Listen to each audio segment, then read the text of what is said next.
Let me start by welcoming you to our channel. My name is Augustine Amba, and today I just want to talk to you about this state of our revolution, the state of the Ambazonian revolution.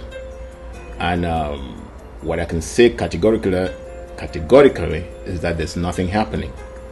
There's nothing happening internationally. The only thing that is happening is the continuation of the resistance. We go there under control, we go get the peace, the love, and the justice way some of we want. Because now wait till that way Ambazonian need meant for. We suffer because people need to understand we. We not be bad people, we carry gun, not be say we go thief. We get way till we fight them. Where the government don't take away. And at the time this, now 1 week it be over. When I know ever see the army there, they throw this side again. Because we already there we saw. The only thing really happening is the Amba boys. It is also the resistance being put by all of us internationally. I don't think there's any place where our people are saying let's not resist this colonization that we've suffered for over half a century. So that one is very certain, irrespective of the non-international response to the devastation happening and the illegalities happening in our territory, irrespective of the genocide going on. Our people have decided that Ambazonia will have to live or die, and that's an honorable resistance which needs support around the world or needs support in the international community. But those who can effect with their support internationally are staying really quiet. They're staying quiet, and they're telling Paul Biya to negotiate with us. And they're telling Paul Biya, those who are more honest are telling Paul Biya to negotiate with us, and that negotiation should involve the root causes. But they themselves, the international community itself, even those who are asking Paul Biya to go to the root causes, don't want to go to the root causes themselves. And there's a reason for that. The reason is that the international community is complicit in what is happening in Ambazonia right now. And so this whole thing on pushing Paul Biya to do their dirty work for them is really a cover-up. It's a cover-up because they themselves don't want to go to the root causes. The UN is not going to dare talk about our situation the way they're talking about the situation in Myanmar. They will not. They're not going to talk about bringing Paul Biya and his generals to the International Court of Justice the way they are talking about the actors in Myanmar. And it's because of their international complicity in what is happening in Ambazonia. If they were talking about the root causes, they would not be calling us the northwest and southwest of Cameroon. They will not. They will know that we are southern Cameroonians. They can at least go back to that were southern Cameroonians that were a UN trust territory under the UN, and the trust master was Britain. Now, it takes a lot of incompetence, it takes a lot of manipulation, it takes a lot of illegalities to turn a UN trust territory into a colony of another trust territory, even though that particular trust territory was never given its independence by France. And so it takes a lot of what I just said to turn a UN trust territory to become a French colony where there's genocide going on right now. And anybody who thinks that situation can be resolved without going back to how it came about, it's not being honest. So those who are blaming Paul Biya that he's faking dialogue and all of that are doing the same thing. None of them want to face up to the truth. But it is not a phenomenon that Africans don't know about. When it comes to Africa, what the international community usually does is, when they are discussing the crisis on the ground, what is influencing that discussion is more the international interest outside. Okay, so we know that's what's going on. But the people of Ambazonia have decided that is do or die, and that alone is beginning to it's making the international community uneasy, and the strategy right now is, and I don't know if the international community have been waiting for Paul Biya to really accomplish that. So Paul Biya, who benefited, Paul Biya did not create Ambazonia. He only benefited from it. He did not turn that UN trust territory into his colony. He is only a beneficiary. He's only benefiting from it. And so when they come and they're telling him, go and negotiate with them, he is like, you know what, I know what happened there. For me to go negotiate with them means I will lose it. And because I didn't even take part in it, the French will not let me do that.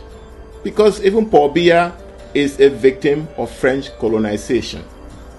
He's an enabler of French continuous colonization of his land and also Ambazonia. So Paul Biya, and the whole community, the whole world knows that. The whole world knows that. How do we know that?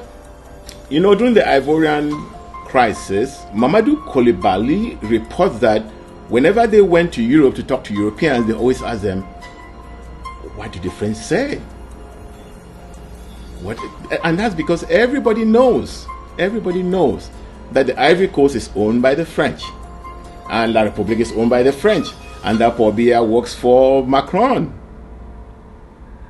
And so all of this talk about there has to be negotiations and Swiss talk and all that crap, it's all everybody running away from a rotten situation that they all came together to create. The international community is an accomplice to what is happening to the people of Ambazonia right now, and I don't know if they are ashamed or they don't want to address it because it will mean one of their partners losing something and therefore destabilize all the games that they've been playing in the background around the world. I don't know. But I know that that none of them wants to really go to the root cause. So asking Paul Biya to go to the root cause when you yourself don't want to go to the root cause, it's I'm going to leave it at that. What is really motivating me to come and do this piece today is what is going on in the U.S. Congress. My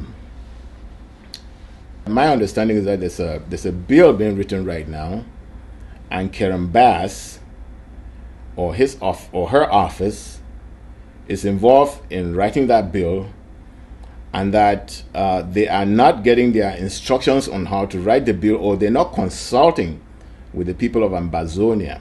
And this bill is pro-Paul Biya, is pro-La République, is pro-French, because when you say Paul Biya, you mean La République, and when you say La République, you mean French. That's basically what it is. And so this bill is pro-Biya. It is not trying to address the root cause. It is not trying to address the genocide going on. It's not even trying to force anybody to do anything. It's just talking. And so there's a lot of reaction going on about that bill. And I have a piece here written by a group called and this piece is written by Barrister Harmony Bogwambuton, and I want to, and this is important, and it's important that I call the name because this is a man who was part of creating the present crisis on the ground, and he just happened to have escaped, and so when he speaks, I think we want to listen to him. So I'm going to read to you a piece that he wrote in response to what I just explained that's going on in the U.S. Congress, being led by Ambazs, who is being accused of being a mouthpiece of La République. This piece was written on Monday, December 9th, and it's addressed to Congresswoman Ambazs. And here it starts. We write as concerned indigenous Southern Cameroonians who are resolutely committed to a non-violent approach to confronting the almost 3 years and counting genocide brought on peaceful Southern Cameroonians by La République du Cameroun establishment. led for the past 37 years by Mr. Paul Biya. We are aware that you and your office are working on a bill that is to speak to the dire situation on President Paul Biya's hands. Regrettably, without due regard to the concerns of the victim population of Southern Cameroons, as far as the roots of the conflict mismanaged into a genocide war of Southern Cameroons is concerned. We are also aware that you are somewhat more responsive to the footworks of the lobbyists hired by Mr. Biya than the voices of the victims of the genocide, a disposition smacking more of a pro-President Biya partisan than an objective foreign friend of sub-Saharan Africa. There is even a growing temptation of believing that behind the cloak of a U.S. Congresswoman, you might actually be President Biya's most potent lobbyist out here, given the kind of friendship you now seem likely to have struck with him during your last visit to La République du Cameroon that was sealed with a golden statue. We are appealing to you to rethink your slant of involvement in the horrific predicament of Southern Cameroonians and put a stop to your advocacy for a federalist solution to the problems of Southern Cameroons. We encourage you to talk to both sides of the conflict and not to get soaked in the river of blood created from the genocide on Southern Cameroonians by taking La République du Cameroon's establishment side, which Mr. Biya is pretending to settle. You also need to take cognizance of the firm-rooted historico-juridical, incontrovertible truth that Southern Cameroons is a separate nation. If in doubt, push for a referendum exclusive to indigenous Southern Cameroonians, and the results will be pleasing to every good sense of honesty and humanity. Equally note that the shift in the United States foreign policy as relates to energy security does not consider anymore sub-Saharan Africa as the backyard of Europe. Consequently, you need to recognize the better option of United States doing business with a justifiable independent Southern Cameroons than passing through a surrogate La République du Cameroon to continue to rape Southern Cameroons for its and of its foreign partners. We are available for a meeting at which you would be supplied with more details and clarifications. Take time to pray to God Almighty for guidance as you tread on the destiny of Southern Cameroons. You will be blessed. Yours sincerely, Chairperson, Harmony Bobgam Button Esquire, Washington, D.C., USA.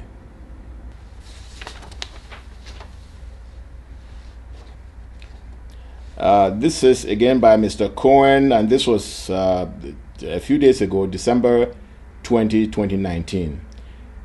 Devolution bill enacted by Cameroon's parliament is unacceptable because Anglophone Cameroonians were not consulted.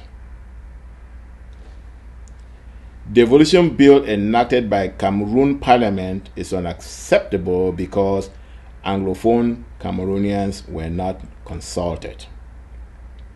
See, that's exactly what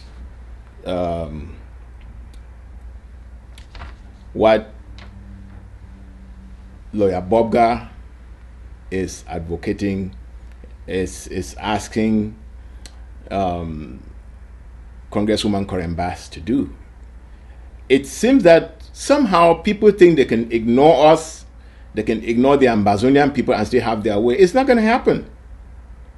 If Congresswoman Bass prefers to consult Paul Biya's lobbyists or citizens of La République du Cameroon who themselves are uneducated about political matters, instead of actually consulting the Ambazonian people, it will still end up not accomplishing anything, because the reason why all of these talks and all these international movements are going is because the Ambazonian people refuse to become slaves of an evil empire. And so, if you think you can do all these manipulations and somehow the people of Ambazonia are going to fall for it, those days are gone. Those days are gone. I can tell you that the days when some powers controlled information and therefore control what passes for facts, it's gone. Our people know our story now, and once a mind has been stretched, you cannot unstretch it. So